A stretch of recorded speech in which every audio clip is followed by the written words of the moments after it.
Audiobook The Shift Protocol by the Third Library. Introduction. There exists a cosmic joke so profound that entire civilizations have lived and died without catching the punchline. Picture a man standing before a mirror, furiously scrubbing its surface with all manner of tools and techniques, desperate to change the reflection, staring back at him. He polishes the glass until his hands bleed. He covers portions of the mirror with beautiful tapestries, trying to hide what he does not wish to see. He stands at different angles, contorts his body, adjusts the lighting in the room. And yet, no matter what he does to the mirror itself, the reflection remains fundamentally unchanged. This is the human condition in microcosm, a species that has spent millennia attempting to manipulate the reflection while remaining utterly unchanged at the level of the transmitter. We have built empires of effort, constructed elaborate systems of hard work and discipline, all in service of scrubbing a mirror that has never been the problem. The mirror, you see, does not judge. The mirror does not resist. The mirror does not require persuasion or sacrifice or blood offering. The mirror simply reflects. It is a passive feedback mechanism, operating according to laws as impersonal as gravity and as reliable as mathematics.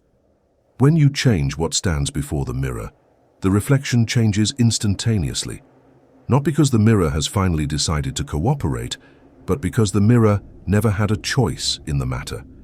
This is the first truth of the Shift Protocol. Reality is not your opponent.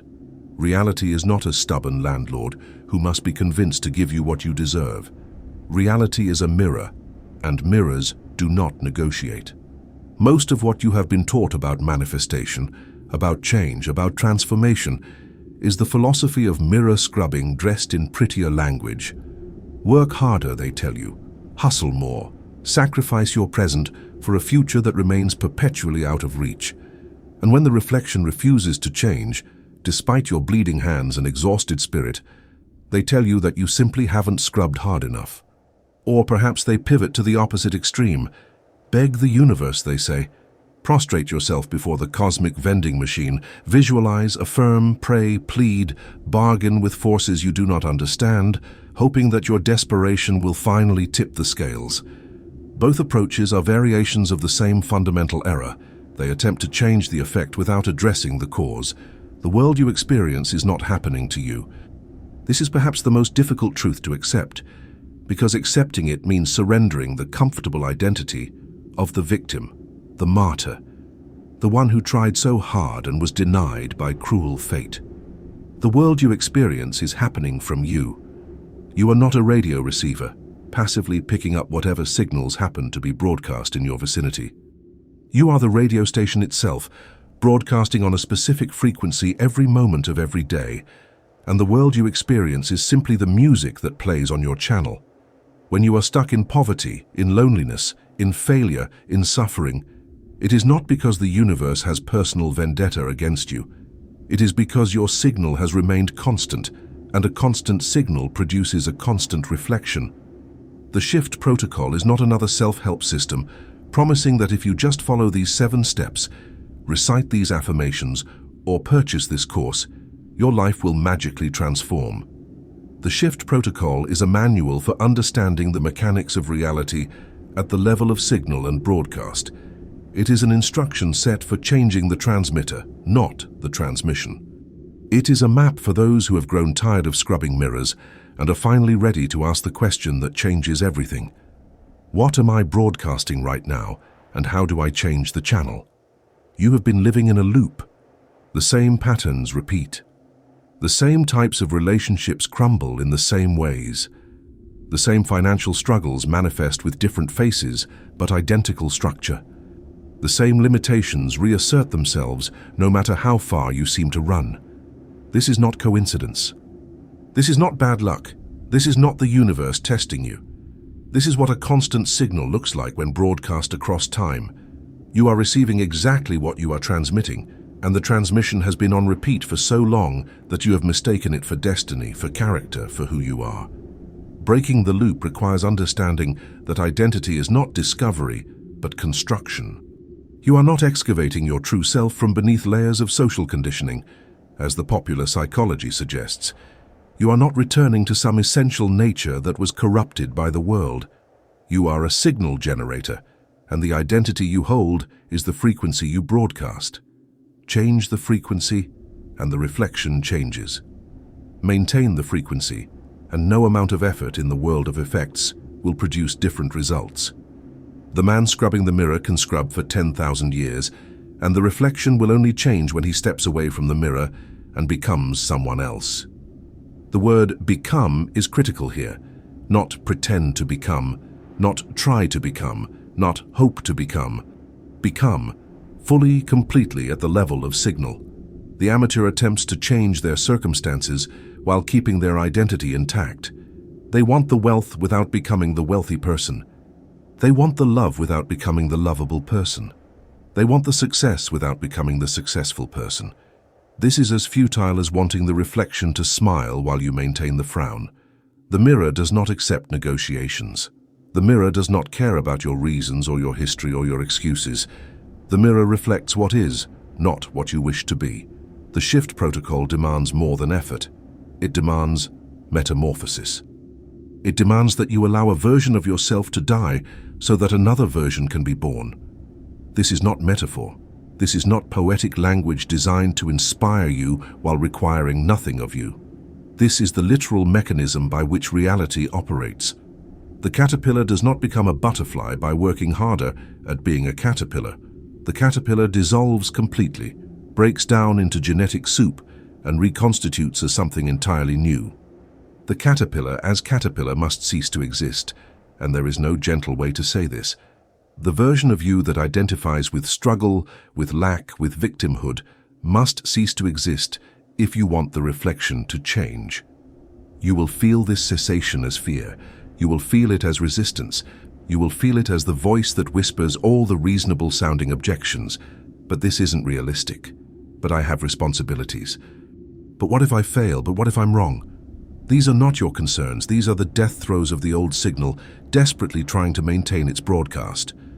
The old identity knows that the moment you truly shift, it will cease to exist, and so it will generate every conceivable reason why you should stay exactly where you are. It will dress its self-preservation in the language of prudence, of responsibility, of wisdom. Do not be fooled. A drowning man will pull his rescuer under the water in a desperate attempt to survive. The old you will do the same. The shift protocol is for those who are ready to stop scrubbing the mirror. It is for those who have grown exhausted with the endless cycle of effort and disappointment.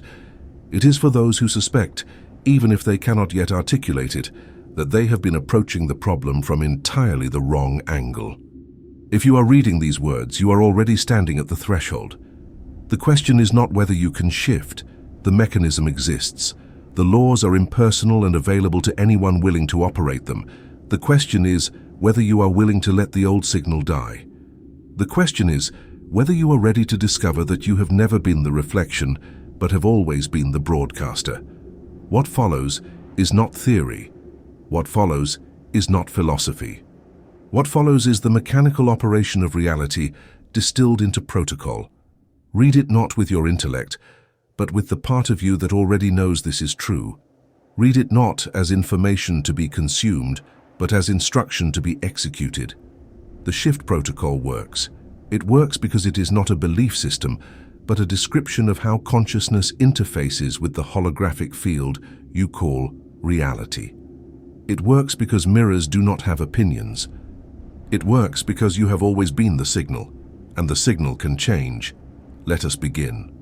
Chapter 1. The Law of Broadcast. You are a transmitter. This is the first law, and all other understanding flows from it. You are not a receiver waiting for the world to deliver signals of abundance, love, success, and happiness, so that you might finally feel those states internally. You are not a passive antenna, hoping to pick up the right frequency if you just position yourself correctly in the cosmic field.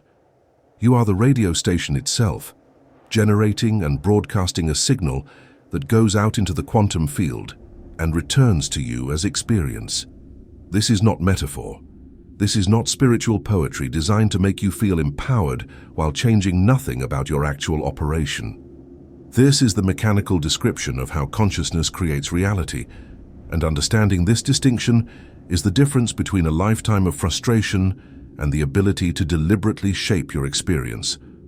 The fundamental inversion that keeps most people trapped is the belief that they must receive before they can transmit. They reason, when I have money, I will feel abundant. When I find love, I will feel lovable. When I achieve success, I will feel confident. This is the logic of the receiver, and it is backwards.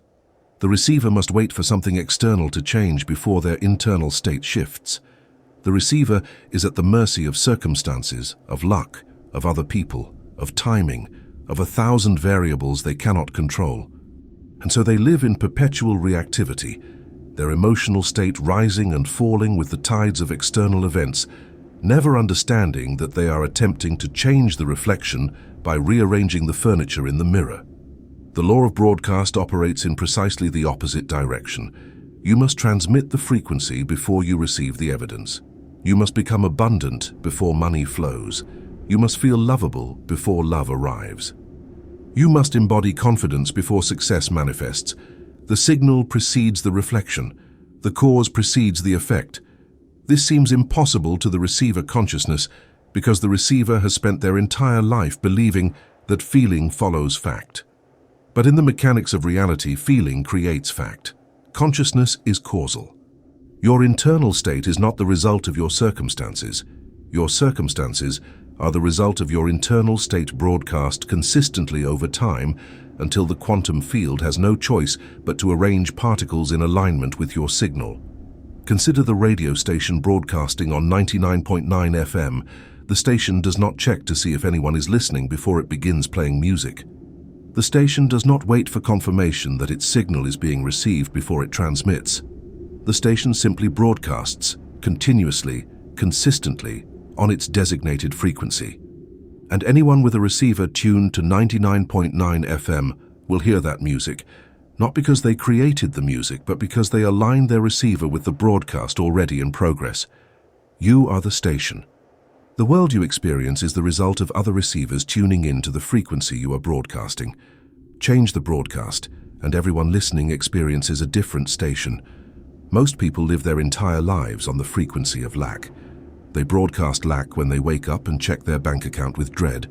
They broadcast lack when they scroll through social media and compare their lives to others. They broadcast lack when they complain about their circumstances, when they worry about the future, when they replay past failures in their minds. And then they wonder why their experience is characterized by lack. They are broadcasting lack 24 hours a day and receiving lack 24 hours a day. And they believe this is happening to them rather than from them. They are like a man broadcasting static and furious that everyone around him hears noise. The shift from receiver to transmitter consciousness is not a gentle adjustment. It is a complete revolution in how you understand causation. It means accepting that you are responsible, not in the sense of blame, but in the sense of responsibility. The ability to respond, the ability to generate, the ability to broadcast. It means surrendering the story that the world is happening to you and accepting that the world is happening from you. This is terrifying for the ego, because the ego loves the victim story. The victim story allows you to be right about why your life is the way it is. The victim story allows you to point to external causes, the economy, your parents, your genetics, your circumstances. The transmitter story removes all of that. The transmitter story says, if you don't like the music, change the station. Changing the station does not mean positive thinking. Changing the station does not mean affirmations shouted over the roar of internal disbelief. Changing the station means becoming, at the level of signal, the version of yourself that already has what you desire. It means broadcasting from the end, not from the middle. The person who wants money broadcasts lack of money. The person who has money broadcasts abundance, not as an emotion they force themselves to feel, but as the natural state of their identity. They do not think about abundance. They do not try to feel abundant. They are abundant. And abundance is simply the frequency that streams from them effortlessly, the way heat radiates from fire. This is where most manifestation teachings fail. They tell you to feel abundant while you remain fundamentally identified with poverty. They tell you to feel confident while you remain fundamentally identified with inadequacy. They are asking you to broadcast on two frequencies simultaneously, and the result is static. The quantum field receives mixed signals and produces mixed results, or more often no results at all. The field does not respond to what you want. The field does not respond to what you say. The field responds to what you are, and what you are is determined by the identity you hold moment to moment, thought to thought, feeling to feeling, action to action. The radio station of lack is characterized by very specific signals. Worry is a signal. Doubt is a signal. Complaining is a signal. Comparing is a signal. Resentment is a signal. These are not just emotions to be managed or thoughts to be replaced with better thoughts. These are broadcasts, and every time you engage in them, you are reaffirming your signal and instructing the field to continue delivering experiences that match the frequency of lack. The person who worries about money is not neutrally observing their bank account. They are actively broadcasting the frequency of not enough, and the field delivers more not enough with perfect fidelity. The transformation begins when you realize that you can choose your broadcast. This is not about forcing yourself to feel things you don't feel. This is about recognizing that the version of you that worries and the version of you that trusts are both available as potential broadcasts, and you are choosing one or the other every moment. The version of you that worries exists. The version of you that trusts exists.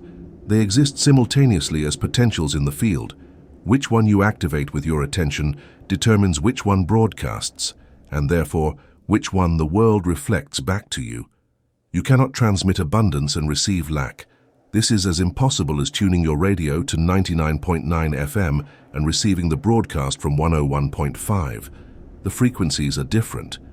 The broadcasts are different. If you are receiving lack, it is because you are transmitting lack, and no amount of effort at the level of action will change this until you change the signal. You can work 3 jobs, hustle 18 hours a day, sacrifice everything for success, and if your signal is poverty, you will find ways to lose money as fast as you make it. The thermostat is set to lack, and the thermostat always wins. The law of broadcast is impersonal. It does not care about your history. It does not care about your excuses. It does not care about how hard you've tried or how much you've suffered. The law cares about one thing. What are you broadcasting right now? If you are broadcasting lack, you receive lack. If you are broadcasting abundance, you receive abundance. If you are broadcasting unworthiness, you receive experiences that confirm your unworthiness. If you are broadcasting value, you receive experiences that reflect your value. The field is a perfect mirror. The field has no agenda. The field simply responds to the signal it receives. Most people, when they first encounter this teaching, immediately begin trying to monitor their thoughts, police their feelings, and force themselves to broadcast abundance. This is still receiver consciousness. This is still trying to change the reflection by rearranging the mirror. The shift happens not when you try to broadcast differently, but when you become someone who naturally broadcasts differently. The wealthy person does not try to feel abundant. The wealthy person is abundant, and the feeling of abundance is simply the natural emanation of that identity. You do not try to become the signal. You recognize that you already are the signal, and the signal you have been broadcasting is a choice, not a curse. The question then becomes, how do you change an identity? How do you become someone who naturally broadcasts a different frequency? This is the work of the shift protocol. This is the mechanism by which the transmitter is tuned to a new station. You do not change the broadcast by changing your actions. You change your actions by changing the broadcast. And you change the broadcast by changing who you are at the level of identity, at the level of self-concept, at the level of the signal you hold about yourself when no one is watching and nothing is being measured. This is the work. This is the protocol. And it begins with the recognition that you are not a receiver waiting for the world to change. You are a transmitter, and the world has been waiting for you to change all along. Chapter 2. The Identity Thermostat. Every system that maintains equilibrium operates according to a thermostat. Your home heating system does not continuously pump heat until your house becomes an inferno. The thermostat monitors the temperature, And when the actual temperature drops below the set point, the heating system activates to bring the temperature back up. When the temperature exceeds the set point, the system shuts off, allowing the temperature to drop back down. The set point is everything. The set point determines the range of temperature your house will maintain, and no amount of opening windows or closing doors will permanently change the temperature unless you change the set point itself. Human psychology operates according to precisely the same mechanism, and this is the secret that self-help gurus will never tell you because it destroys their business model of perpetual effort. You have a thermostat for wealth. You have a thermostat for love. You have a thermostat for happiness, for success, for health, for every dimension of experience that matters to you. These thermostats are not conscious decisions you made. They were installed early, programmed by your family, your culture, your early experiences, and the conclusions you drew about who you are and what you deserve. They operate silently in the background of your consciousness, monitoring your actual experience against your identity set point, and whenever reality threatens to exceed that set point, the thermostat activates mechanisms to bring you back down to equilibrium. This is why lottery winners go bankrupt. This is why people who lose weight gain it back. This is why you sabotage relationships when they become too good. Your thermostat is protecting you from exceeding your identity. The wealth thermostat is perhaps the easiest to observe because money is measurable and its fluctuations are visible. Consider the person whose thermostat is set to poverty, to barely getting by, to paycheck survival. This person can receive a windfall, can land a high-paying job, can have money flow into their life through 1,000 different channels. And within weeks or months, that money will be gone. The car will break down. The unexpected expense will arrive. The irresponsible purchase will be made. The job will be lost. The thermostat does not care how the money disappears. The thermostat only cares that the temperature returns to the set point. And the set point for this person is poverty. So poverty is what they will experience no matter how much money temporarily flows through their hands. The amateur looks at this pattern and concludes that they are bad with money, that they are unlucky, that the universe is conspiring against them. They never consider that they are bad with money because their thermostat is set to poverty, and being good with money would mean maintaining a temperature higher than their identity allows.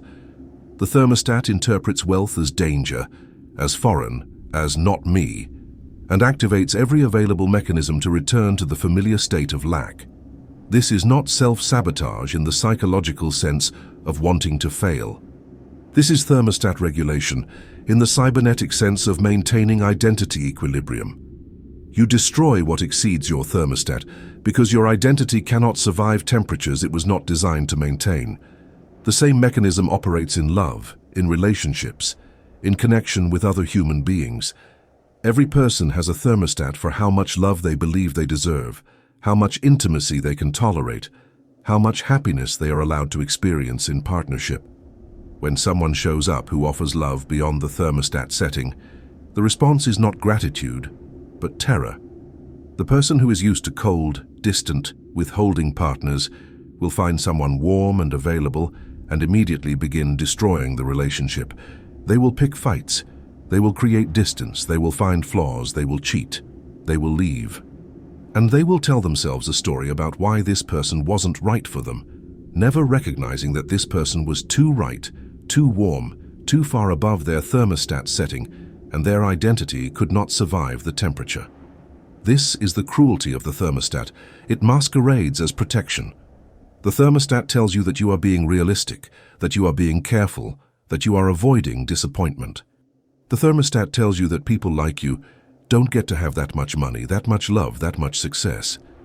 The thermostat has 1,000 reasons why you should stay small, stay safe, stay within the temperature range that has defined your identity since childhood. And because these reasons sound sensible, because they are delivered in your own internal voice, you believe them. You believe you are making rational choices when you are actually obeying thermostat regulation, disguised as wisdom. Breaking free from the thermostat does not happen through effort at the level of behavior. You cannot outwork your thermostat. You cannot hustle your way past your identity set point. The person whose wealth thermostat is set to poverty can work 100 hours a week, can have 3 jobs, can sacrifice their health and relationships in pursuit of money, and they will still find themselves broke because the thermostat is not controlled by effort. The thermostat is controlled by identity. Your identity set point says, I am the kind of person who has this much money, and until you change that set point, you will unconsciously engineer circumstances that keep you within the temperature range your identity can tolerate. The shift protocol is a thermostat adjustment manual. It is a set of instructions for changing the set point, not for fighting against the thermostat. Fighting the thermostat is exhausting and ultimately futile because the thermostat is stronger than your willpower. The thermostat operates at the level of identity, and identity is deeper than conscious decision. You can consciously decide to be wealthy, while your identity says you are poor, and identity will win every time. The conscious mind is the rider. Identity is the elephant.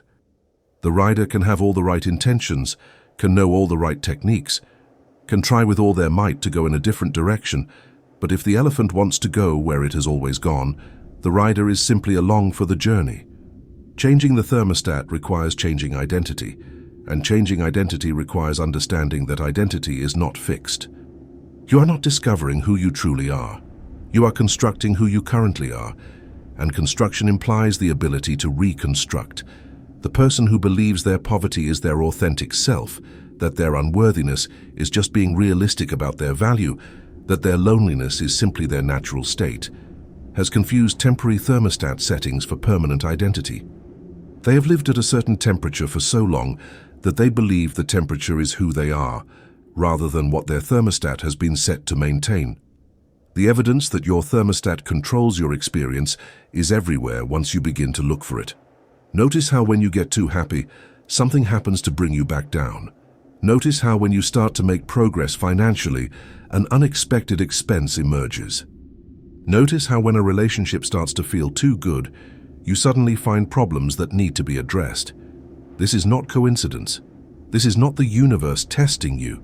This is your thermostat detecting that you have exceeded your set point and activating regulatory mechanisms to return you to equilibrium. The thermostat is not evil. The thermostat is doing exactly what thermostats do, maintaining the temperature you have identified as you.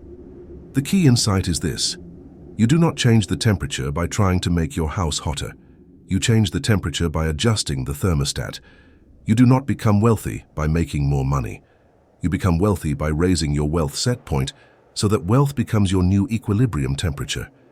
You do not become loved by finding the right person. You become loved by raising your love set point so that being loved becomes your natural state, and people who match that frequency are drawn to you automatically. The thermostat is the mechanism by which identity perpetuates itself, and identity is the only thing that needs to change. How do you raise the thermostat? Not by wanting more heat. Wanting implies separation, implies that the higher temperature is somewhere outside of you, somewhere you need to reach. You raise the thermostat by deciding that the higher temperature is already who you are, and the current cold is simply residue from the old setting that has not yet dissipated. You raise the thermostat by assuming the identity of the person who already lives at that temperature, and you maintain that assumption until the assumption becomes automatic, until it becomes your new set point, until the thermostat itself has been reprogrammed to maintain the new temperature as your natural state. This is not comfortable.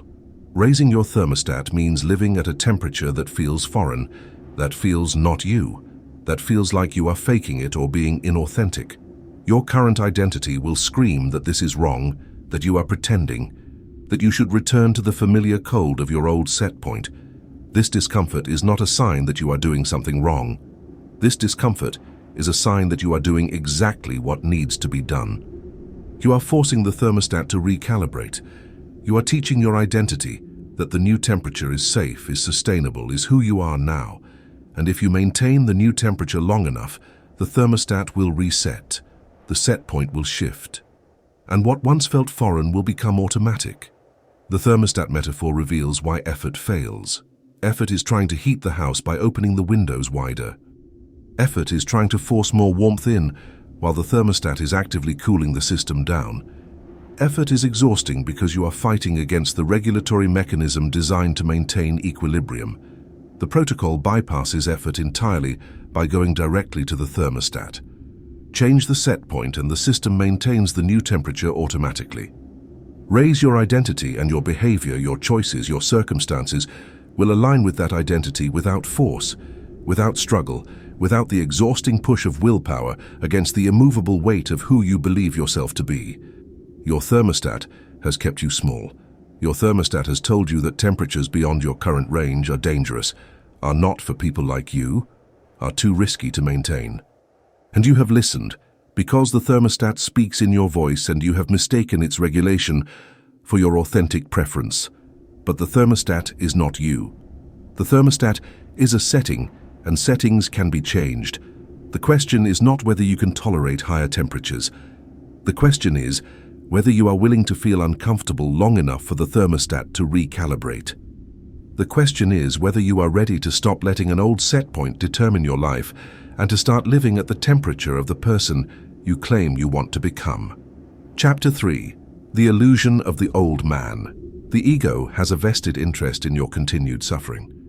This is not because the ego is evil or because you are broken. The ego is simply protecting its own existence, and the ego exists as the story you tell about who you are. The version of you that identifies as struggling, as victimized, as not quite good enough, is a complete identity structure with its own logic, its own justifications, its own reasons for being. This identity structure is what we might call the old man, and the old man does not want to evolve. The old man wants to be saved. The old man wants rescue. The old man wants the world to change so that he can remain exactly as he is and finally be comfortable. The old man wants the reflection to smile while he maintains the frown, and he will spend your entire life waiting for that miracle rather than accept the one truth that would liberate him. He must die. The old man is the sum total of every conclusion you have drawn about your limitations. He is the voice that says, "People like me don't get to have that." He is the feeling of unworthiness that arises when something good happens. He is the saboteur who destroys opportunities that exceed your thermostat. He is the inner critic who reminds you of every past failure whenever you attempt something new. The old man is very convincing because he has evidence. He can point to your history and say, "See, I told you so." He can point to the world and say, "Be realistic." He can point to your bank account, your relationship status, your resume, and prove with cold logic that you are exactly who he says you are. Small, limited, unworthy of the temperature you desire. The protocol does not try to argue with the old man. The protocol does not try to convince the old man that he is wrong. The protocol recognizes that the old man is a frequency, a broadcast, a signal that you have been transmitting for so long that you have mistaken it for your essential nature. And the protocol says, the old man must cease broadcasting. Not convinced, not healed, not saved, ceased. You cannot put new wine into old wineskins, and you cannot broadcast abundance from the identity of poverty. The old man must die so that the new man can be born, and there is no gentle way to accomplish ego death. There is only the willingness to let go of the handrail and step into the void where your old identity used to be. This is where most people turn back. They encounter the shift protocol.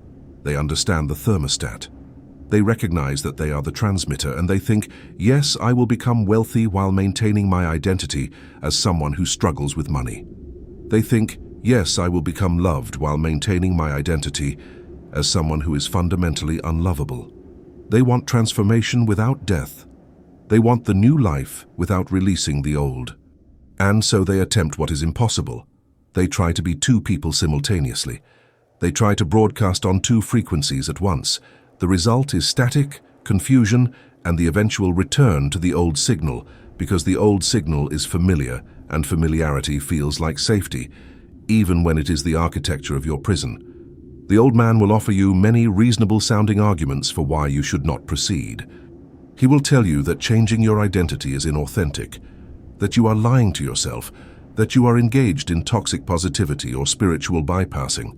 He will tell you that you need to do the work, that you need to process your trauma, that you need to understand why you are the way you are before you can change. These are all sophisticated stalling tactics. The old man is buying time, hoping that if he can keep you analyzing and understanding and working on yourself long enough, You will never actually shift. Understanding why you are poor does not make you wealthy. Understanding why you are unloved does not make you loved. Understanding is the old man's favorite trap because understanding feels productive while changing nothing. The death of the old man feels like death because it is death. It is the death of a version of yourself that has been the protagonist of your story, and protagonists do not willingly surrender the narrative. When you begin to shift, when you begin to broadcast from the new identity, the old man will panic. He will generate anxiety. He will produce doubt. He will remind you of every reason why this cannot work. He will show you evidence from your past. He will point to your current circumstances and say, "Look, nothing has changed. You are still who I say you are. Come back to the familiar cold where it is safe." This panic is not a sign that you are doing something wrong. This panic is a sign that the old man is dying, and the dying often thrash before they go still. You will feel this death as discomfort, as inauthenticity, as the sense that you are faking or pretending or lying. When you begin to assume the state of wealth before you have money, the old man will scream that you are being delusional. When you begin to feel loved before you have a partner, the old man will insist that you are fooling yourself. When you begin to walk with the confidence of success before you have achieved anything measurable, the old man will tell you that you are arrogant, that you are setting yourself up for disappointment, that you need to be realistic. These are not your thoughts. These are the death throes of an identity that knows its time is ending. The protocol requires that you become ruthless with the old man. Not harsh, not violent, ruthless in the sense of without ruth, without pity, without the sentimentality that says, "But I have been this person for so long, surely there is value in maintaining this identity." There is no value in maintaining the identity of lack. The old man has given you nothing but suffering disguised as safety. The old man has kept you small disguised as wisdom. The old man has prevented your expansion disguised as protection. And now the old man must be released, not with anger, not with judgment, but with the clear recognition that he is a broadcast you have outgrown, and continuing to transmit his frequency serves no one, least of all you. The ancient mystical traditions understood this. They spoke of ego death, of the dark night of the soul, of the necessary dissolution that precedes rebirth. They understood that transformation is not addition but substitution.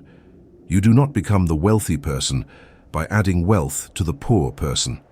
The poor person and the wealthy person are different frequencies, different identities, different broadcasts, and only one can transmit at a time. The shift happens not when you improve the old man, but when you allow the old man to dissolve completely and reconstitute as the new man, the version of yourself that already possesses, already embodies, already is the state you desire to experience. This dissolution will feel like loss. The old man is familiar. The old man has been your companion through every difficulty. The old man has a complete story about who you are and why your life is the way it is. And that story, however painful, provides a certain comfort in its completeness. To release the old man is to step into uncertainty, into the space where you do not yet know who you are, where the new identity has not yet solidified and the old identity no longer holds you. This is the void. This is the gap between transmitters. This is the moment where you are neither the person you were nor the person you are becoming, and this moment requires more courage than any other because there is nothing to hold on to, no identity to claim, no story to tell about why you are safe. But here is the secret. The void is where the shift happens. The void is the space between signals where the quantum field has not yet locked onto a frequency and is waiting for instruction. When you release the old man without immediately grasping for something else, when you allow yourself to be no one for even a moment, the field becomes infinitely malleable. In that moment, you can broadcast any frequency you choose. In that moment, you are pure potential, unbounded by history or identity or thermostat settings. In that moment, you can become anyone, and the person you choose to become will be the person the field reflects back to you with absolute fidelity. Most people never allow themselves to experience the void. They cling to the old man, even as he drags them deeper into suffering, because the old man is known and the void is unknown. They would rather live with the certainty of limitation than risk the uncertainty of possibility. The protocol asks more of you. The protocol asks that you release your grip, that you allow the old man to die, that you step into the space where your old identity used to be and remain there, without rushing to fill the void with another variation of the same signal, until the new frequency emerges not as effort, but as natural expression of who you have decided to become. The death of the old man is not a one-time event. It is a continuous practice of releasing the temptation to return to the familiar signal. The old man will keep trying to resurrect himself. He will appear in your thoughts, in your doubts, in your patterns of behavior. Each time he appears, you must recognize him for what he is: a ghost, an echo, a signal from a transmitter that is no longer broadcasting. You do not argue with ghosts. You do not analyze ghosts. You do not try to heal or integrate ghosts. You simply decline to give them power by declining to identify with them. The old man is not you. The old man was a frequency you used to broadcast, and you are not obligated to continue transmitting a signal that no longer serves your becoming. Let him die. Let the old man die with all his reasons and all his evidence and all his protection. Let him die with his unworthiness and his victimhood and his small, safe, suffering existence. You do not need him anymore. You never needed him. He was a choice, not a curse, and you can choose differently. The new man is waiting. The new frequency is available. The new broadcast is ready to transmit. But the channel is crowded and two signals cannot occupy the same frequency. One must cease so the other can begin. Choose the death that leads to life. Choose the dissolution that leads to reconstruction. Choose to let the old man die so that you can finally discover who you are when you are not broadcasting limitation as identity. Chapter 4. The 3-Day Echo. Reality has a lag time. This is perhaps the most important mechanical principle to understand when operating the shift protocol, and it is the principle that causes most people to abort their transformation just before it manifests. When you change your signal, when you shift your identity, when you begin broadcasting from the new frequency, the three-dimensional world does not instantly rearrange itself to match. There is a delay, a period during which the old reality continues to persist, even though the signal generating it has changed. This delay is what we call the echo, the residual manifestation of the old broadcast continuing to appear even after the transmitter has changed channels. The echo is dead light arriving from a dead star, and mistaking the echo for current reality is the primary cause of return to the old signal. The time lag exists because the three-dimensional world is dense. Consciousness is fast, matter is slow. When you change your internal state, when you shift your identity, the change happens instantaneously at the level of signal. But the physical world, the world of objects and circumstances and bank accounts and other people, is constructed from particles that move according to laws of physics, and rearranging those particles takes time. The quantum field must reorganize. Probability waves must collapse into new configurations. People must be moved into position. Opportunities must be constructed. The bridge between your current circumstances and your desired circumstances must be built, and bridges are not built instantaneously, even when the blueprint is perfect. During this lag time, you will continue to see evidence of your old reality. The bills will still arrive. The job you dislike will still require your presence.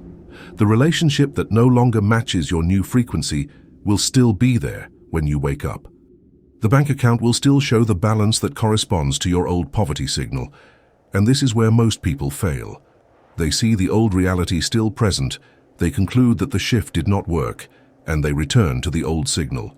They see the echo and mistake it for the current broadcast, not understanding that what they are seeing is old information, old manifestation, the result of a signal they are no longer transmitting. Imagine you are looking at a star in the night sky. That star might have exploded 10,000 years ago, but you are still seeing its light because the light takes time to travel across the vast distance of space. You are seeing the star as it was, not as it is. The star is dead, but its light persists. The old reality operates the same way. When you change your signal, the old reality does not immediately disappear. It persists as an echo, as dead light, as manifestation that is still arriving from the old transmitter, even though the old transmitter has ceased broadcasting. If you react to this dead light as if it is current reality, if you rebroadcast the old signal in response to the echo, you reset the entire process and condemn yourself to another cycle of the same limitation. The 3-day time frame is approximate and symbolic rather than literal. For some people and some manifestations, the lag is shorter. For others, it is longer. The principle remains the same. There is a gap between signal change and reflection change, and during that gap, you must maintain the new signal despite evidence to the contrary. This is the test.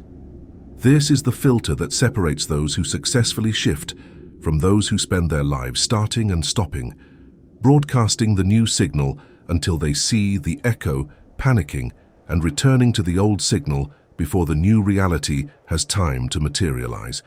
Consider the person who has been broadcasting poverty their entire life.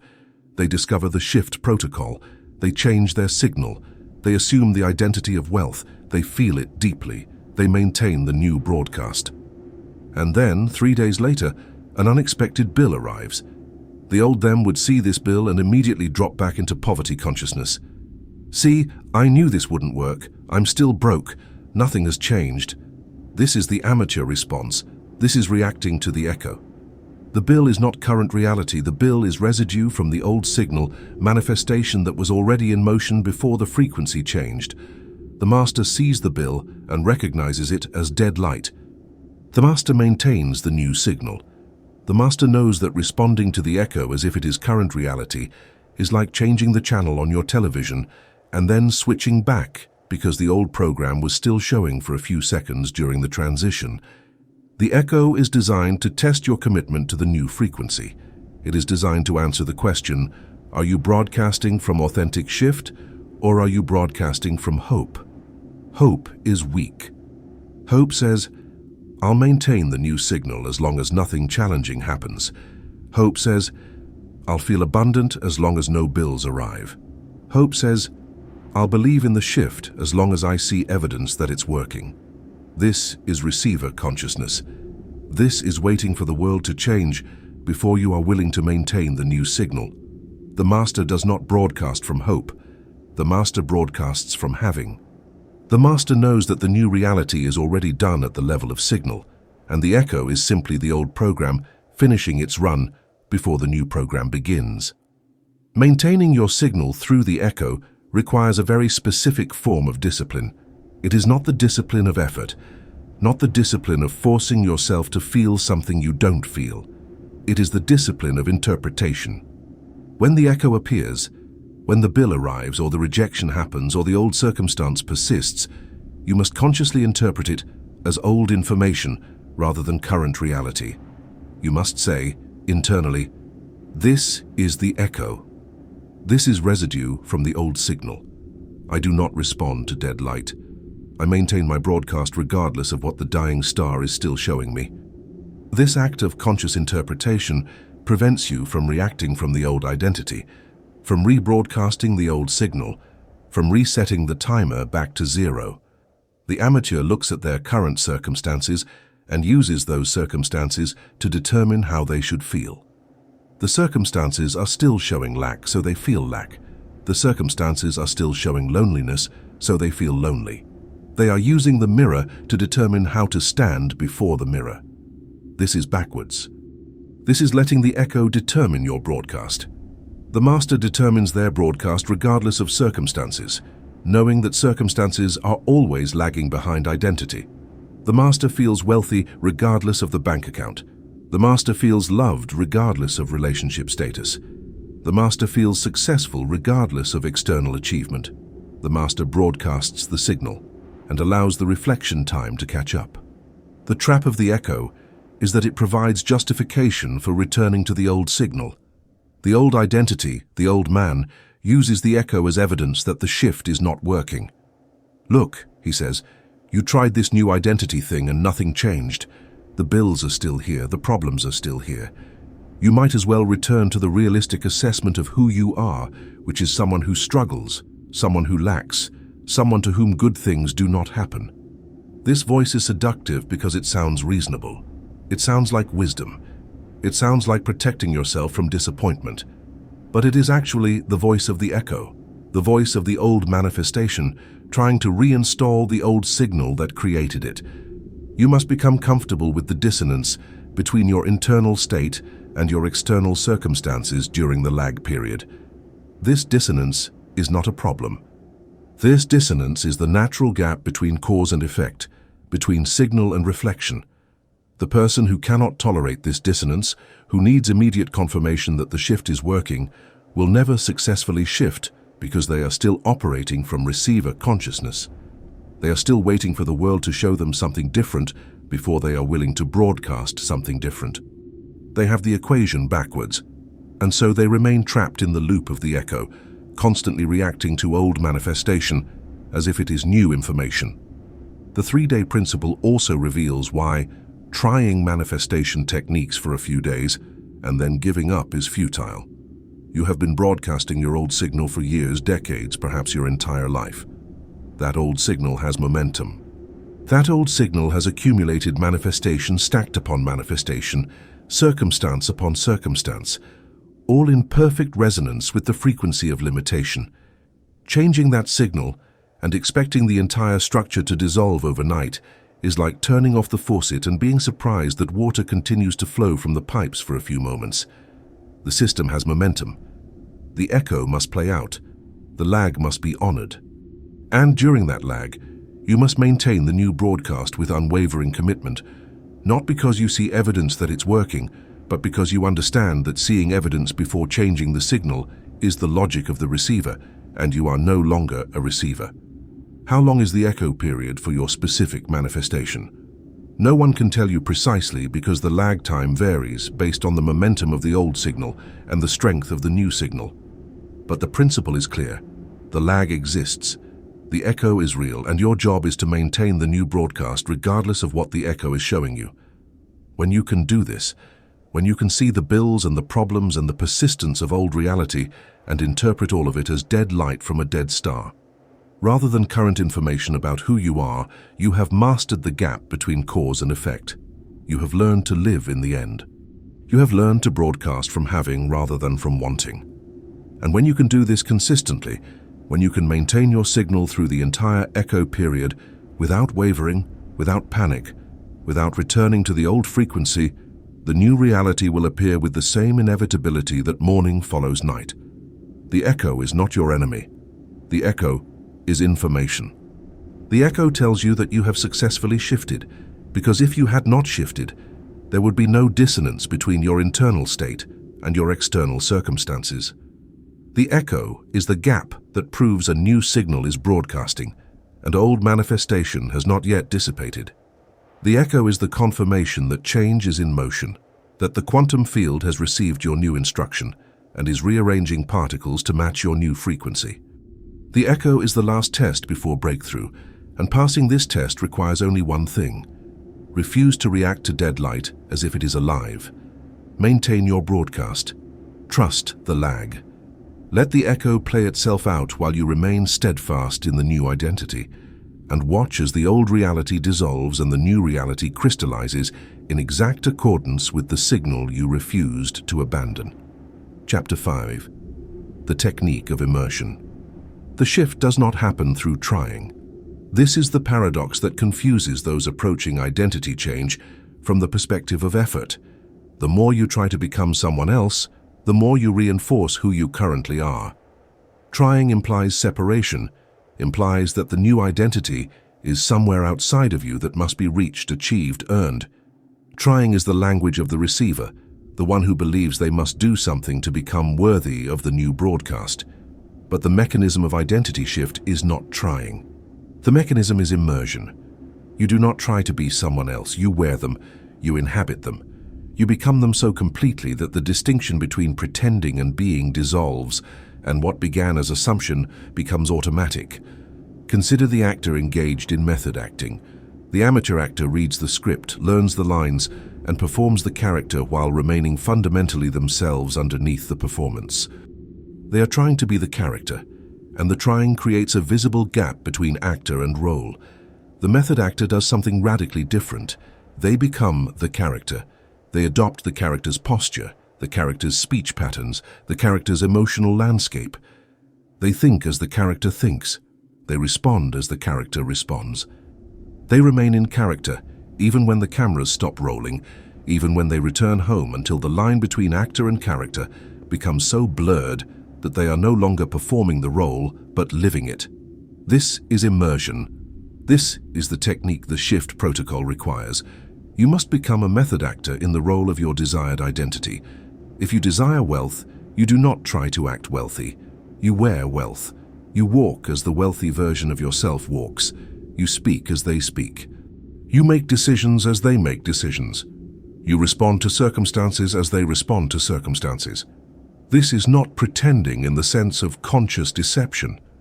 This is assuming the state so completely that it becomes unconscious, automatic, the natural expression of who you are in this moment.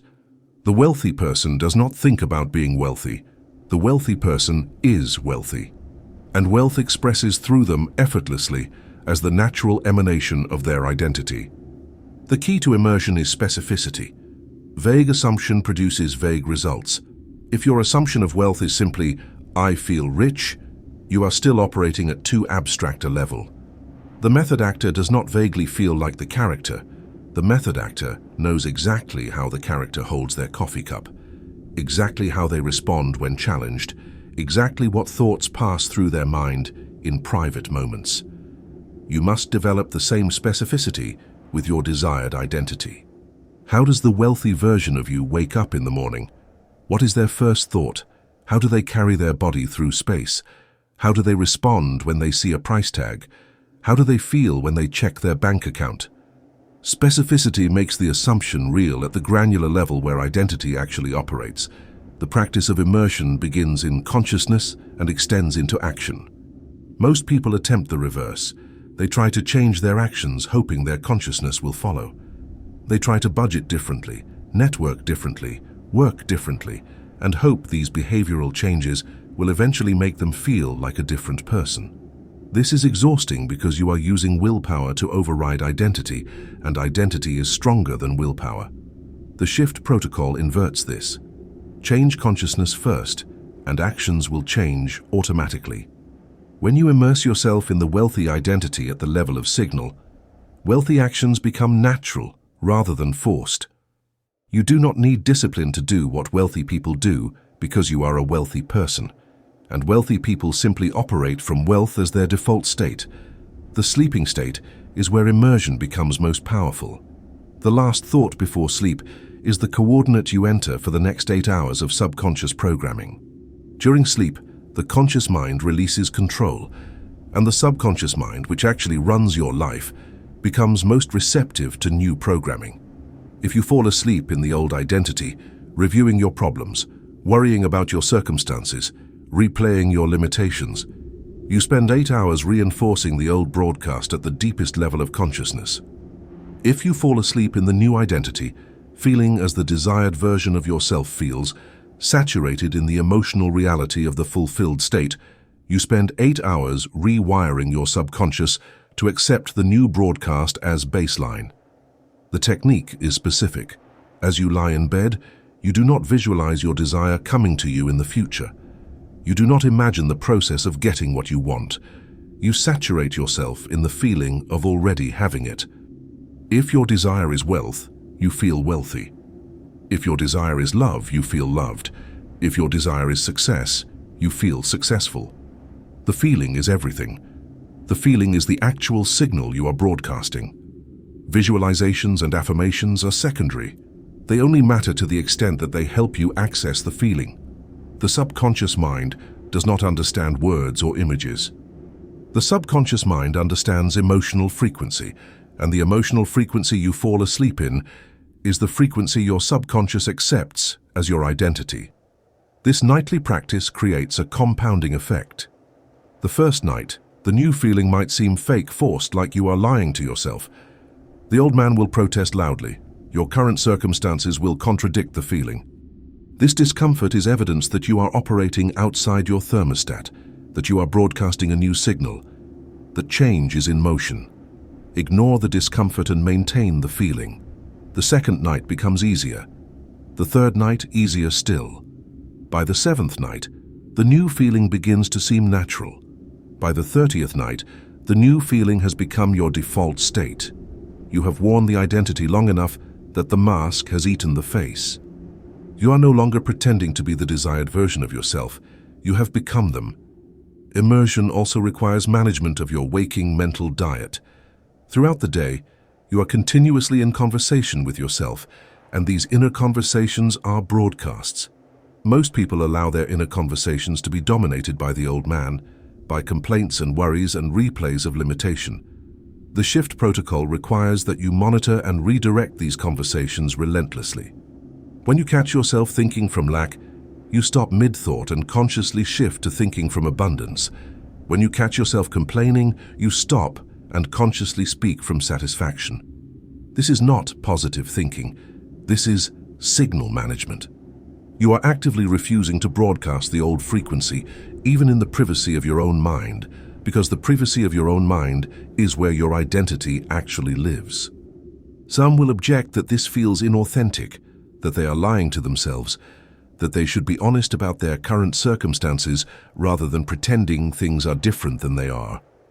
This objection comes from misunderstanding what immersion is doing. You are not lying about your circumstances. Your circumstances are temporary manifestation, old information, the echo. You are telling the truth about your identity, and your identity is not your circumstances. Your identity is the frequency you choose to broadcast, and that frequency determines what circumstances you will experience next. Being honest about your circumstances while ignoring your power to choose your broadcast is the real lie. It is lying about your nature as a transmitter and accepting the illusion that you are merely a victim of circumstances you did not choose. The immersion must be total. You cannot practice the new identity for 1 hour and then return to the old identity for the remaining 23. You cannot feel wealthy during your morning meditation and then spend the rest of the day complaining about bills. Partial immersion produces partial results or no results at all because the quantum field responds to your dominant signal, not your occasional signal. The method actor does not break character. They remain in the role continuously until the role becomes who they are.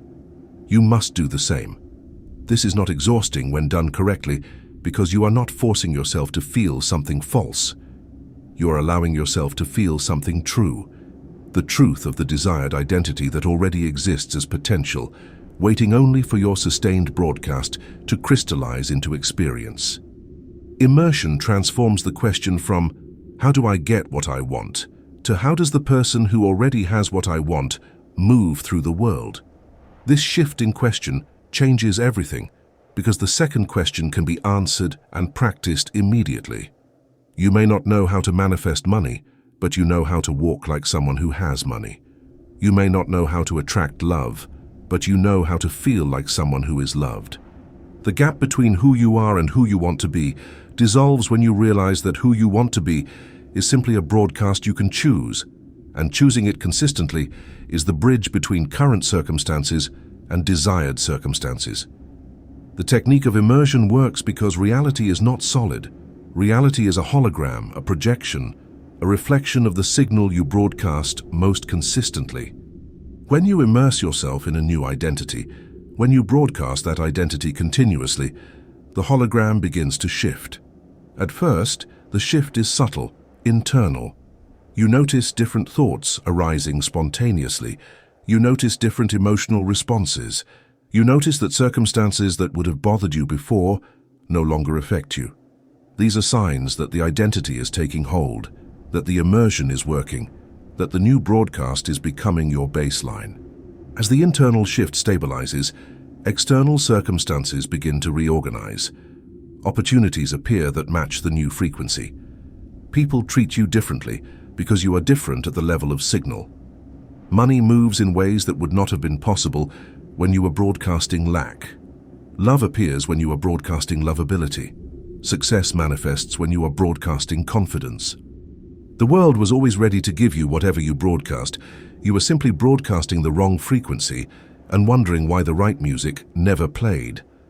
Immersion tunes you to the right frequency, and tuning is not something you do once. Tuning is something you maintain continuously until the new frequency becomes automatic, and you no longer need to think about staying in character because the character has become who you are. Wear the new identity like a coat until your skin grows into it. Live in the new identity like a house until you forget you ever lived anywhere else. Speak from the new identity until the old voice becomes a distant memory. Feel from the new identity until the old emotions are unrecognizable as something you once claimed as yourself. This is immersion. This is the technique that transforms assumption into actualization, that turns potential into manifestation, that bridges the gap between who you were and who you are becoming. Immerse yourself completely and watch as the world around you shifts to match the signal you have finally learned to broadcast without wavering. Chapter 6. Silencing the narrator. Your world is constructed in language before it manifests in form, not the language you speak aloud, though that matters.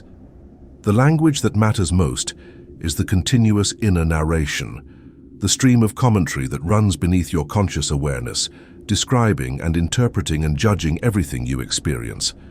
This internal narrator is the voice of your current identity, and it speaks constantly, telling you who you are, what you deserve, what is possible for you, what the world means. The narrator is not neutral. The narrator is not objective. The narrator is the voice of your thermostat, of the old man, of the identity structure that has defined your life up to this moment. And if you want to shift, if you want to broadcast a new frequency, you must first silence the old narrator and install a new one. Most people are completely unconscious of their internal narrator. The voice speaks so continuously that they have mistaken it for their own thoughts, for reality itself, for the objective description of what is, rather than recognizing it as the subjective broadcast of the identity they currently hold. The narrator is particularly active in interpretation. Something happens, an event with no inherent meaning, and the narrator immediately assigns meaning to it. This means I'm unlucky. This means I'm unworthy. This means the world is against me. This means I'll never succeed. These interpretations are not facts. These interpretations are the old identity narrating your experience in a way that confirms and reinforces the old identity's version of reality. Listen to your narrator for a single day, and you will hear the voice of your limitations speaking. You check your bank account and the narrator says, "See, still broke. This is what you deserve. You'll never have enough." You see someone successful and the narrator says, "That's not for people like you. You weren't born into the right circumstances. You don't have the talent." Someone attractive passes and the narrator says, "They would never be interested in you. You're not good looking enough. You're too damaged." The narrator is relentless and it speaks with authority because it has been speaking for so long that you have forgotten how to distinguish between the narrator's voice and your own consciousness. The shift protocol requires that you become aware of the narrator first, then challenge it, then rewrite it. Awareness is the first step because you cannot change what you do not notice. Begin paying attention to the voice that describes your experience. Notice when it interprets neutral events negatively. Notice when it assumes limitations that have not been tested. Notice when it replays old failures as evidence for future outcomes. Notice when it compares you to others and finds you lacking.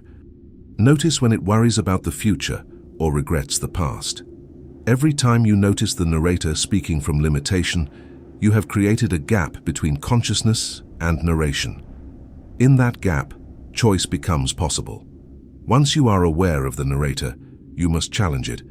The narrator speaks as if it is telling the truth, as if its interpretations are facts, as if its predictions are inevitable. But the narrator is not telling the truth.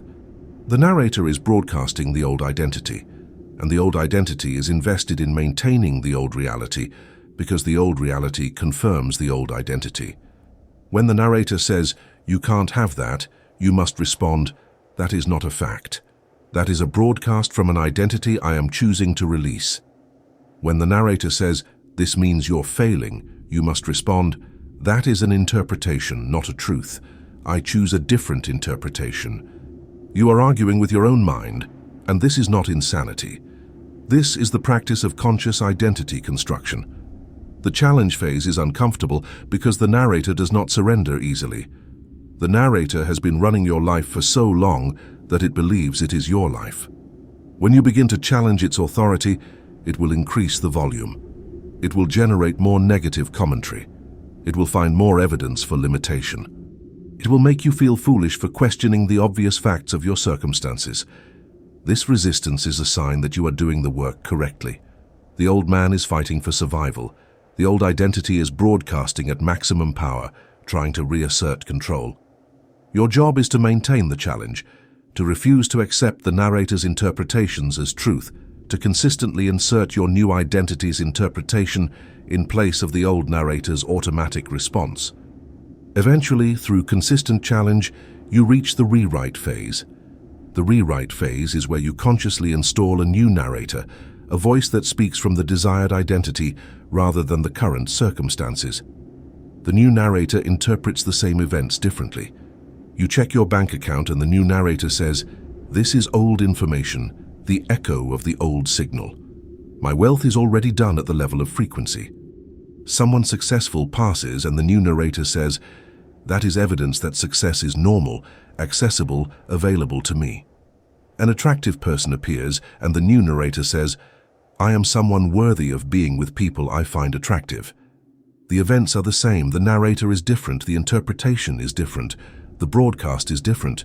The new narrator must be developed intentionally and maintained vigilantly. It doesn't arise automatically because the automatic narrator is always the voice of the thermostat, the voice of your current identity's set point. The new narrator is a deliberate construction, a script you write and practice until it becomes spontaneous.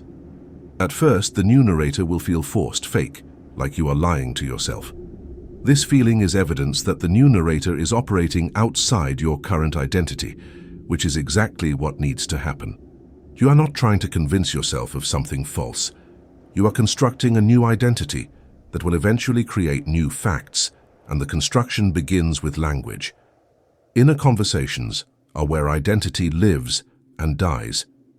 You can do affirmations in the mirror every morning, but if you spend the rest of the day in inner conversations dominated by complaint, worry, and limitation, the affirmations are meaningless. The affirmations are 1 minute. The inner conversations are 23 hours and 59 minutes. The quantum field responds to your dominant broadcast, and your dominant broadcast is determined by the quality of your inner conversations. The person who maintains wealthy inner conversations becomes wealthy. The person who maintains poverty inner conversations remains poor. The narrator is the voice of those conversations, and changing the narrator changes the broadcast. A specific practice. Before sleep, review your day not as it happened, but as it would have happened if you had moved through the day in your desired identity. If something negative occurred, replay it with a different response, with the new narrator interpreting the event in a way that confirms your desired state. If you felt anxious, replay yourself feeling confident. If you reacted from lack, replay yourself responding from abundance. This is not denial. This is revision. You are teaching your subconscious that the new narrator is the correct narrator, that the new interpretation is the true interpretation, that the new identity is who you are regardless of what occurred during the day. The subconscious mind does not distinguish between actual experience and vividly imagined experience, and so this practice of revision rewrites your identity at the level where identity is actually stored. The narrator also speaks in questions, and questions are more powerful than statements because questions direct attention and attention shapes reality. The old narrator asks, "Why does this always happen to me? Why am I so unlucky? Why can't I ever get ahead?" These questions direct your attention toward evidence of victimhood, toward confirmation of limitation, toward proof that you are powerless. The new narrator asks different questions. What opportunity is hidden in this situation? How is this event evidence that my desired state is coming into form? What would the version of me who already has what I want do in this moment? These questions direct attention toward possibility, toward power, toward evidence that supports the new identity. The transformation of the narrator is gradual and then sudden. For weeks, You may feel like you are fighting a losing battle against the old voice. The old narrator is loud and automatic. The new narrator is quiet and requires effort to maintain. But if you persist, if you consistently challenge the old narrator and practice the new narrator, a threshold is crossed. One day you will notice that the new narrator has become automatic, that the old voice has gone silent, that your default internal commentary now supports, rather than sabotages, your desired identity.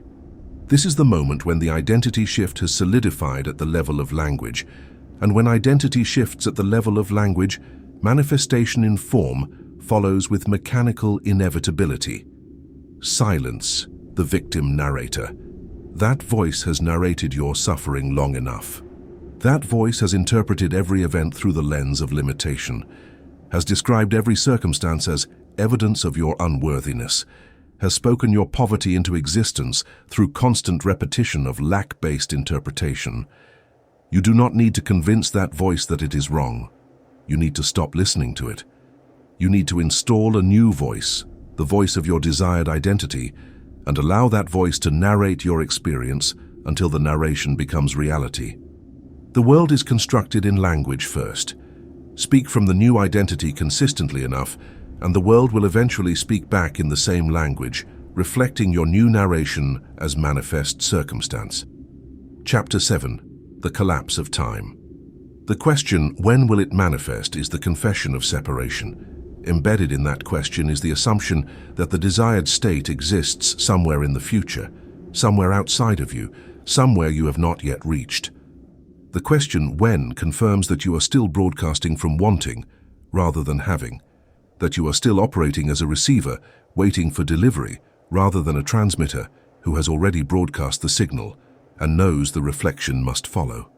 The quantum field does not respond to when questions because the quantum field exists in eternal now. Past and future are constructs of linear mind, illusions necessary for navigating the three-dimensional experience.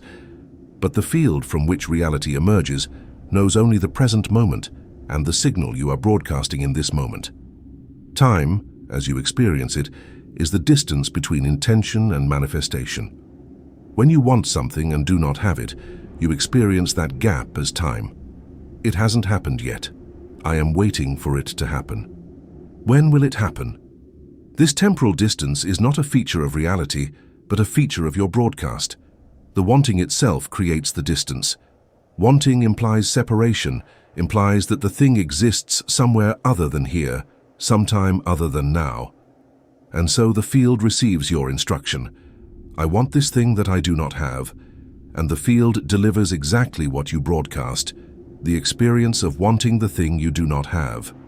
You get your broadcast with perfect fidelity, and your broadcast is wanting, and wanting is what manifests. The collapse of time happens when wanting is replaced with having. Having dissolves the temporal distance because having exists only in the present moment. You cannot have something tomorrow. You cannot have something yesterday. You can only have something now. When you shift your broadcast from I want wealth to I have wealth, you collapse the timeline. Not because you have forced the manifestation to arrive sooner, but because you have deleted the conceptual distance between yourself and the desired state. In the state of having, there is no waiting. In the state of having, there is no future arrival. In the state of having, it is already done, and the three-dimensional world must rearrange itself to match your broadcast. This is why the most powerful manifestation techniques do not involve visualizing yourself getting what you want. Visualizing yourself getting something reinforces the broadcast that you do not currently have it, that it exists in future time, that there is a process of acquisition that must occur. The protocol teaches a different technique. Visualize yourself already having it. More precisely, feel yourself already having it. Saturate yourself in the emotional reality of possession, of completion, of the desire fulfilled. This feeling state broadcasts having, and having collapses the apparent timeline between current circumstances and desired circumstances. The mind will object, but this is not realistic. I don't actually have it yet. How can I feel like I have it when objectively I don't? This objection reveals that you are still confusing circumstances with identity. Circumstances are lagging indicators. Circumstances are the echo. Circumstances tell you what you were broadcasting in the past, not what you are broadcasting now. Your current bank account tells you what signal you were transmitting weeks or months ago. Your current relationship status tells you what frequency you were broadcasting when that status was established. None of this has any bearing on what you are broadcasting right now, and what you broadcast right now determines what circumstances will be tomorrow. The feeling of having is not a lie. The feeling of having is a frequency, and all frequencies exist simultaneously in the quantum field. The version of you that is wealthy exists now. The version of you that is loved exists now. The version of you that is successful exists now. These are not future potentials waiting to be created. These are current realities existing in parallel, and the reality you experience is determined by which version you identify with, which version you broadcast as, which version you feel yourself to be in this eternal present moment. When you feel wealthy now, you are not pretending. You are tuning to the frequency where wealth already exists, where you already have it, where it is already done. Waiting is the enemy of manifestation, because waiting is the active broadcast of not having. Every moment you spend waiting is a moment you spend confirming that the thing you want exists in future time rather than present reality. The quantum field receives this broadcast and locks the desire in future time, always one step ahead of you, no matter how much you chase it. This is the hamster wheel of manifestation, running towards something that remains perpetually out of reach because the running itself creates the distance. The moment you stop waiting, the moment you feel into the state of already having, the distance collapses and the manifestation can appear because you have stopped broadcasting separation. The collapse of time is most evident in retrospect. Once the desired state manifests in three-dimensional reality, you often cannot remember clearly what it felt like to want it. The financial lack that dominated your consciousness for years becomes a distant memory once you are broadcasting abundance. The loneliness that seemed insurmountable dissolves so completely when love arrives that you can barely recall the texture of that loneliness. This is not because your memory is faulty, but because you have genuinely shifted to a different timeline, a different parallel reality, where the problems of the old timeline no longer exist and never existed in the continuous present of your current experience. The protocol's instruction to live in the end means exactly this. Collapse time by broadcasting from the emotional reality of the desire fulfilled rather than the emotional reality of the desire wanted. The end is not a destination in future time. The end is the feeling state of completion that you can access right now by choosing to identify with the version of yourself who already has what the current version wants. This is not bypassing your current circumstances. This is recognizing that your current circumstances are temporary, that they are echo manifestation from old broadcasts, and that the new circumstances are being constructed right now in response to the new broadcast you maintain consistently. One of the most powerful practices for collapsing time is gratitude from the end. Not gratitude for what you currently have, though that has its place, but gratitude for the fulfillment of the desire you have not yet seen manifest in form. Thank the quantum field for the wealth that is yours. Thank it for the love that has found you. Thank it for the success that is expressed through you.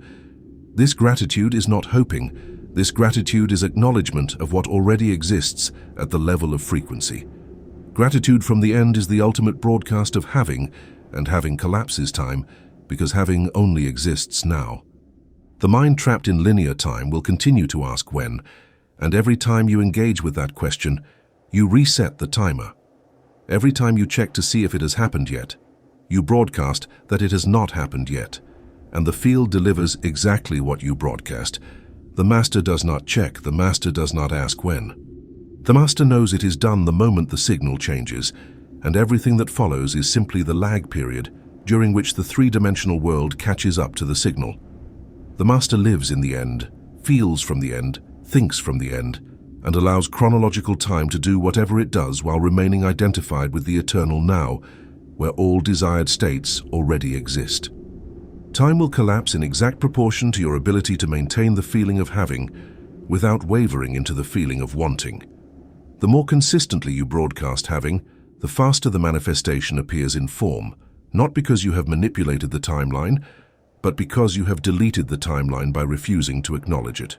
Separation exists only in the mind that says here and there, now and then. Unity exists in the consciousness that says it is already done, and doneness collapses all temporal distance into the singular recognition that the field has already delivered, is delivering now, will always deliver exactly what you broadcast in this eternal present moment. Stop asking when. Start feeling now. The version of you that already has what you want is not waiting for the right time. That version exists in the timeless present, broadcasting the frequency of completion and inviting you to join them by simply assuming that you already are them. Collapse the illusion of future time by stepping into the reality of present having. Let chronological time continue its linear march if it must, but refuse to live in it, refuse to broadcast from it, refuse to let it determine when you are allowed to feel the fulfillment that is already yours at the level of consciousness where all manifestation originates. Chapter 8. The State of Flow. There is a state beyond effort, beyond trying, beyond the exhausting push of willpower against resistance. This state is characterized by a quality we might call naturalness, the sense that what you are being, doing, experiencing is not forced but flowing. The state of flow is the confirmation that the shift has completed, that the new identity has solidified, that what once felt like foreign territory has become home. In the state of flow, manifestation ceases to feel like manifestation.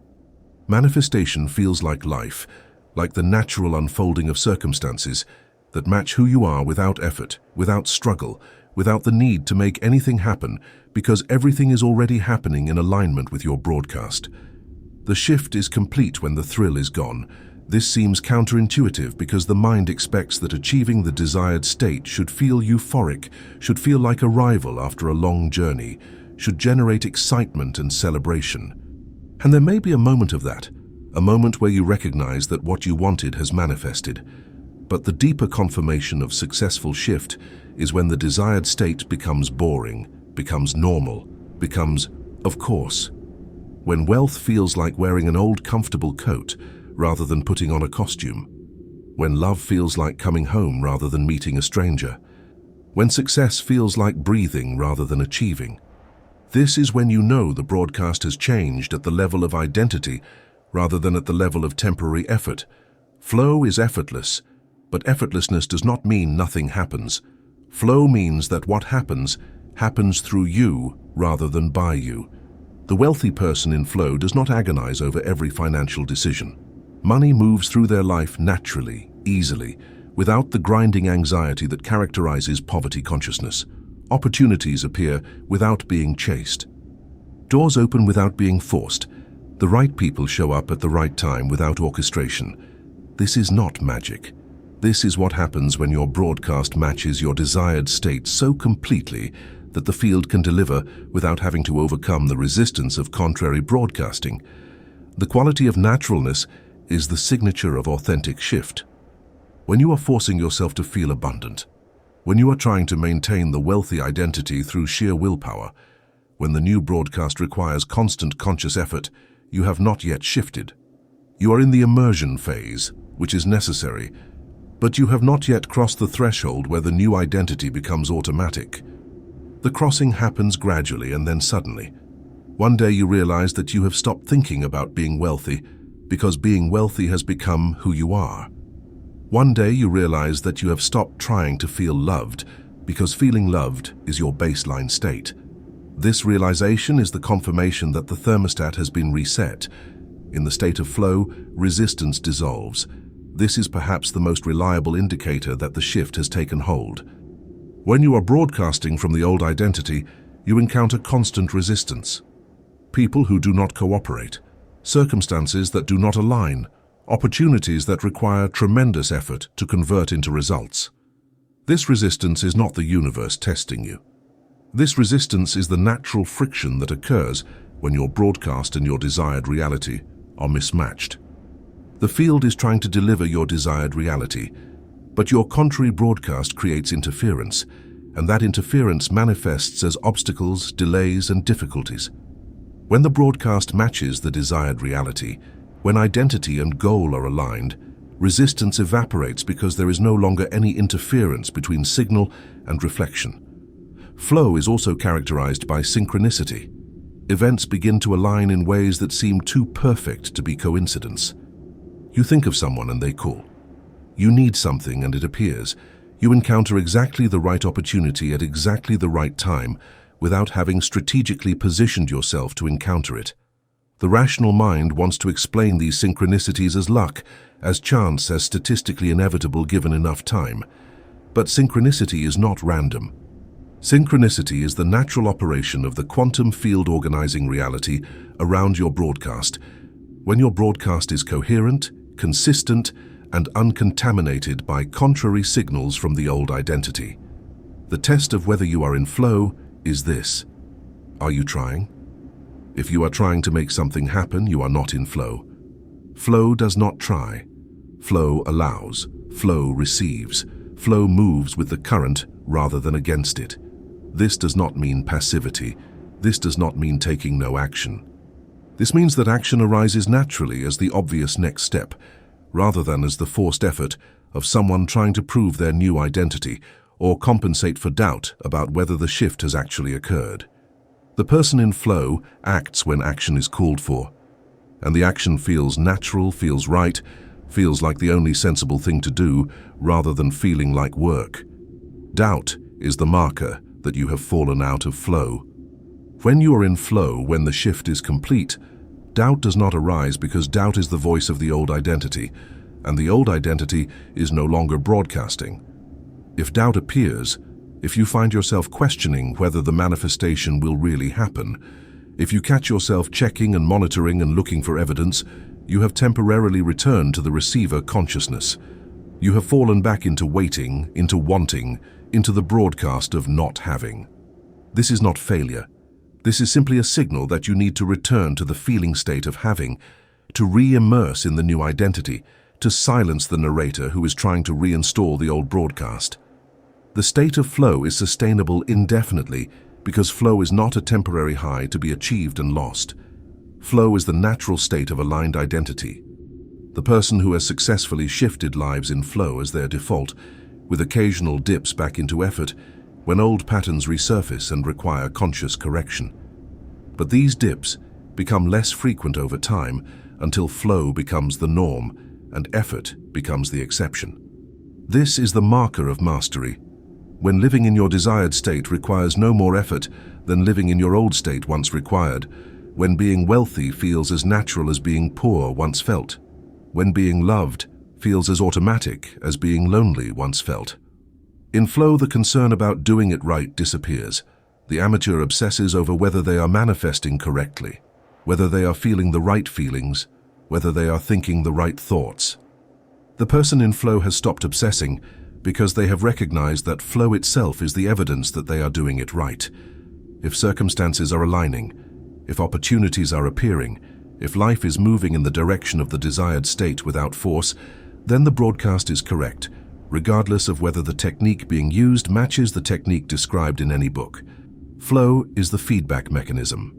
Flow is the confirmation that your signal and your desired reality are matched.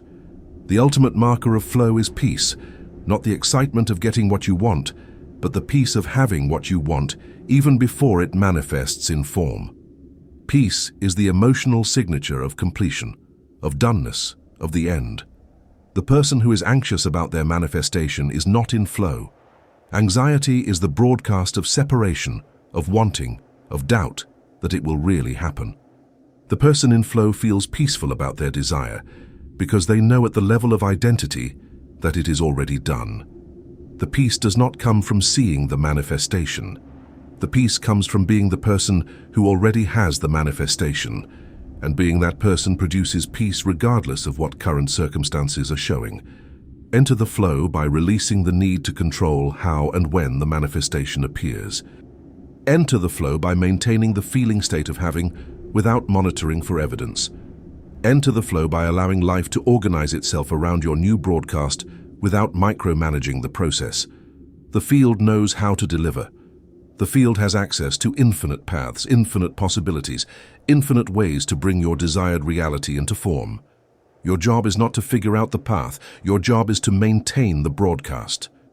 The path appears when the broadcast is consistent, and the path feels like flow because you are no longer fighting against yourself, no longer trying to force a future that exists only in imagination, but rather allowing a present that exists in frequency to crystallize into form. Flow is the reward for correct practice. Flow is the confirmation that the shift has occurred. Flow is the state where manifestation ceases to be a technique and becomes your natural way of moving through reality. When you reach flow, when the new identity has become as automatic as the old identity once was, when desired circumstances appear with the same ease that undesired circumstances once appeared, you will understand viscerally what the protocol has been teaching. You are not a person trying to manipulate reality. You are reality, choosing what to express, and the expression flows naturally when the choice is made at the level of identity rather than at the level of desire. Epilogue. You have reached the end of the manual, but the end is also the beginning. The shift protocol is not information to be consumed and forgotten. The protocol is instruction to be executed, and the execution is the work of your life from this moment forward. Everything you have read here you already knew at some level, because the truth resonates differently than new information. The truth sounds like remembering. You did not learn how reality works from these pages. You remembered how reality works. And the remembering is the first step toward operating reality deliberately, rather than defaulting to the unconscious broadcasts that have run your life until now. You are not a person trying to change the world. This is the final and most important recognition. The person who tries to change the world is still operating from receiver consciousness, still believing that reality is happening to them, still attempting to manipulate circumstances through effort and willpower and strategic action. You are not that person.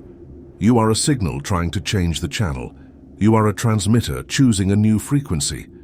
You are a broadcast that has finally recognized that the reflection in the mirror was never the problem, and that scrubbing the mirror was never the solution.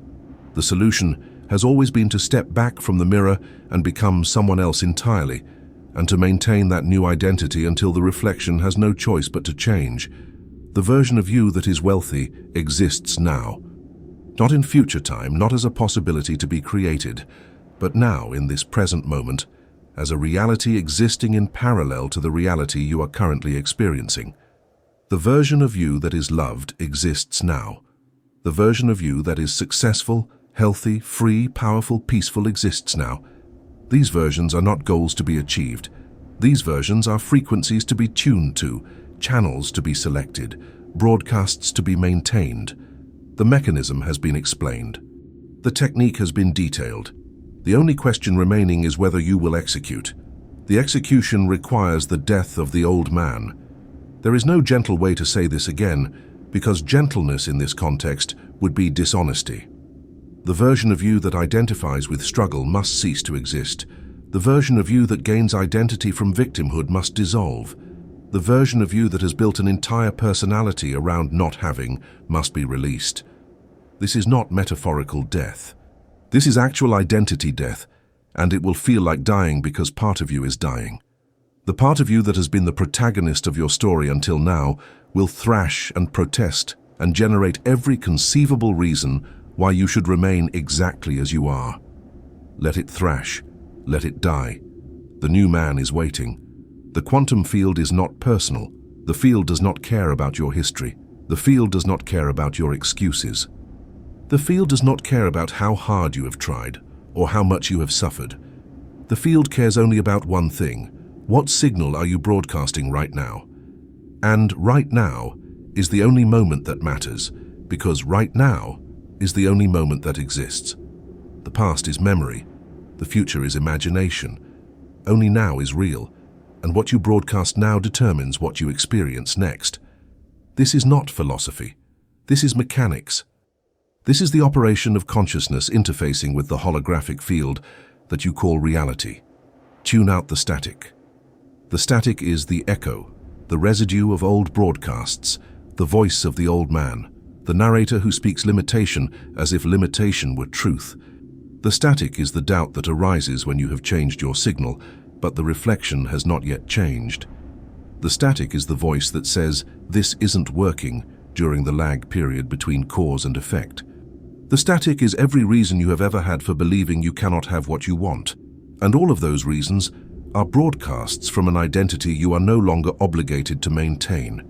Tune out the static by refusing to react to it, by recognizing it as interference rather than information, by maintaining your new broadcast regardless of what the static is saying.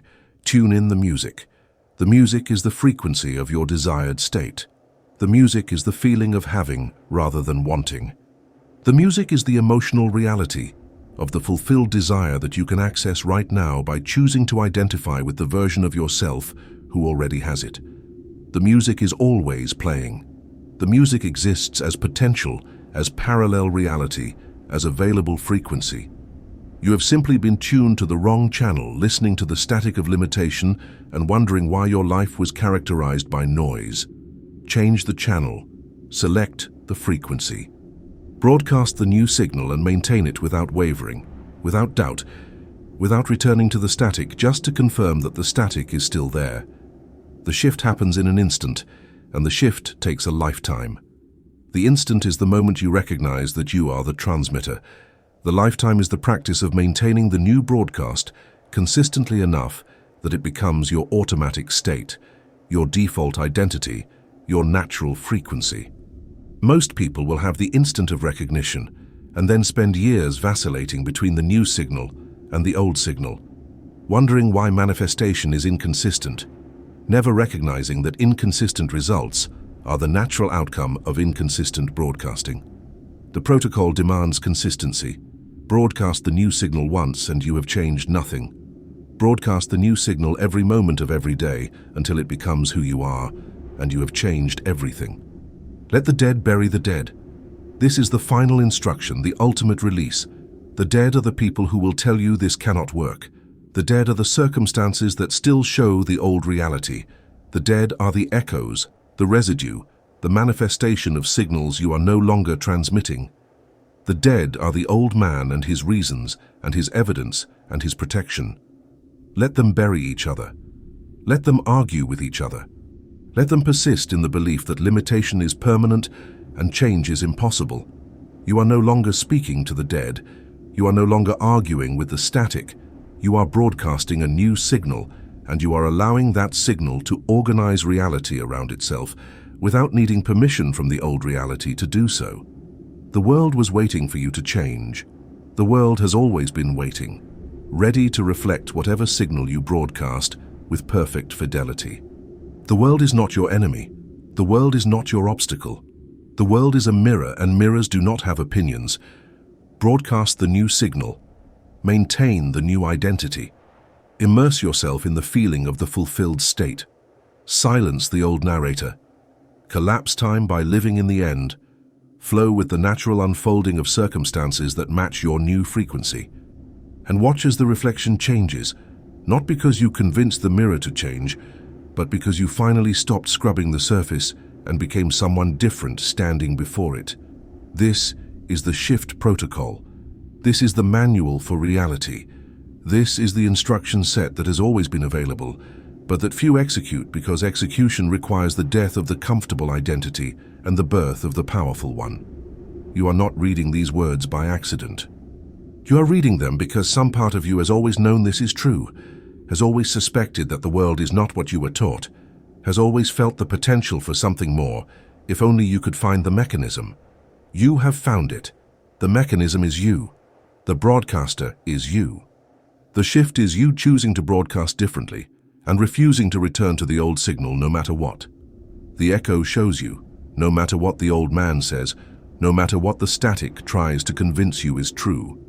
Broadcast the new signal.